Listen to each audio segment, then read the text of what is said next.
नमस्कार, बहुत स्वागत है आपका टीएनपी न्यूज पे। मैं हूं समृद्ध मिश्रा। रात के करीब 1:40 सड़क सुनसान है। चारों तरफ ऊंचे ऊंचे देवदार के पहाड़। ऐसा लगता है जैसे कोई जंगल के भीतर धीरे धीरे चल रहा है। आप गाड़ी रोकते हैं, इंजन बंद। अब कुछ भी सुनाई नहीं देता, सिर्फ आपकी सांस। फिर अचानक पीछे से किसी के दौड़ने की आवाज आती है। आप शीशे में देखते हैं, सड़क खाली। आप गाड़ी से उतरते हैं, कोई नहीं। फिर जंगल के अंदर से एक आवाज आती है, कौन हो? आप चौंक जाते हैं। आपने सोचा था शायद कोई आदमी होगा। आप जवाब देते हैं, कौन? फिर वही आवाज। यहां रात में कौन आता है? आपके हाथ में टॉर्च लगभग छूट जाती है, क्योंकि आवाज आपके पीछे से आई है। आप धीरे धीरे मुड़ते हैं, लेकिन वहां कोई नहीं, सिर्फ देवदार के पेड़ और उनके बीच एक बहुत पुराना मंदिर। उसके दरवाजे बंद हैं, लेकिन अंदर से घंटी बज रही है। आप मंदिर की तरफ बढ़ते हैं, एक कदम के साथ आवाज साफ होती है और तभी आपको एहसास होता है कि मंदिर के सामने जमीन पर किसी के पैरों के निशान नंगे थे, गीले पैर। और वो निशान मंदिर से बाहर नहीं जा रहे, वो जंगल के अंदर जा रहे हैं। आप टॉर्च उठाते हैं, निशानों के पीछे चलते हैं। 10 कदम, 20 कदम, 30 कदम, फिर निशान अचानक गायब। लेकिन सामने पेड़ों के बीच एक आदमी खड़ा है, पीठ आपकी तरफ। आप आवाज लगाते हैं, कौन हो? वो नहीं हिलता। आप एक कदम आगे बढ़ते हैं, फिर दूसरा। अब आप उसी के बिल्कुल पीछे खड़े हैं। आप हाथ बढ़ाकर उसके कंधे को छूने वाले हैं और तभी वो बिना मुड़े बोलता है, तुम्हें वापस जाना चाहिए था। वो धीरे धीरे अपना चेहरा आपकी तरफ घुमाता है और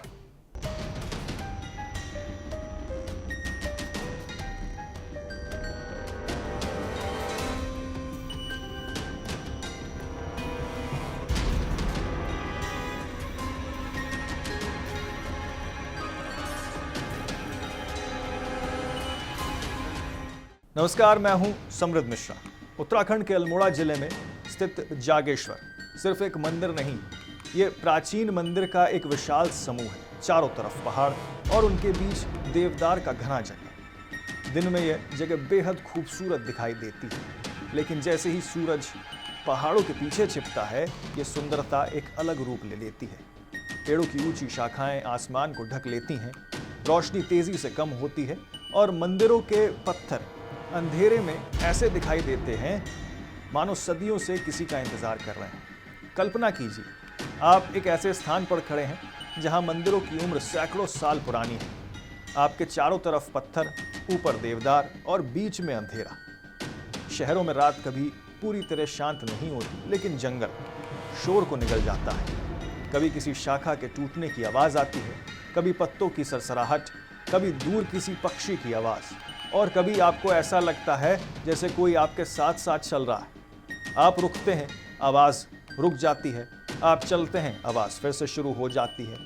यही वजह है कि जहां दिमाग डर की कहानी खुद देखने लगता है या लिखने लगता है।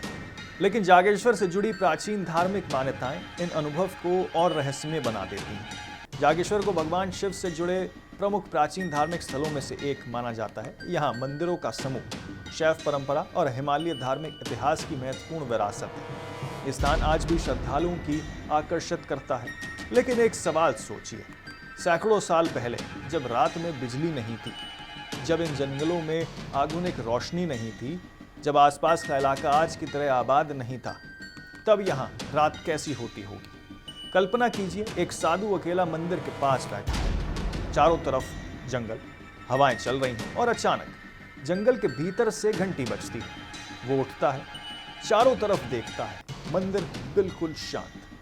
वो वापस बैठता है, फिर घंटी बजती है।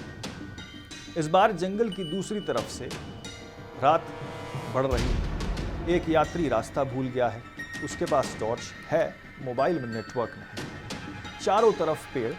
वो किसी तरह मंदिर के समूह तक पहुंचता है। उसे लगता है अब वो सुरक्षित है।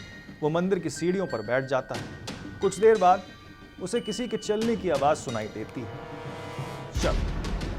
वो टॉर्च जंगल की तरफ करता है, कुछ नहीं, फिर आवाज। इस बार दूसरी दिशा से आती है। वो घबरा जाता है और घबरा कर उठ जाता है। टॉर्च चारों तरफ घुमाने लगता है, लेकिन चारों तरफ सिर्फ पेड़, पत्थर, दीवार, कुछ नहीं। फिर अचानक उसके ठीक पीछे किसी के सांस लेने की आवाज। वो तेजी से पलटता है, लेकिन कोई नहीं। अब उसकी टॉर्च की रोशनी कांप रही है और तभी मंदिर के भीतर से किसी बच्चे की रोने जैसी आवाज आती है। वो आवाज इतनी साफ है कि यात्री को लगता है अंदर कोई बच्चा फंसा हुआ है। वो मंदिर के दरवाजे तक जाता है, दरवाजा बंद है, अंदर अंधेरा, फिर वही रोने की आवाज। वो दरवाजा खोलने की कोशिश करता है, दरवाजा नहीं खुलता। तभी अंदर से एक आवाज आती है, मत खोलो। यात्री पीछे हट जाता है, क्योंकि वो आवाज बच्चे की कोई नहीं थी, एक बूढ़े आदमी की आवाज थी। और अगले ही पल दरवाजा अपने आप थोड़ा खुल जाता है। अंदर कुछ दिखाई नहीं देता, सिर्फ घना अंधेरा। वो टॉर्च अंदर डालता है, दीवार पर एक परछाई दिखाई देती है। वो सोचता है कोई व्यक्ति खड़ा है, लेकिन उस परछाई के पीछे कोई शरीर नहीं। यात्री मंदिर के भीतर कदम रखता है, टॉर्च आगे, एक कदम, दूसरा कदम, तीसरा। अचानक टॉर्च बंद। वो फिर ऑन करता है, कुछ नहीं, कुछ नहीं, अंधेरा, पूर्णतः अंधेरा। और उसी अंधेरे में किसी के चलने की आवाज।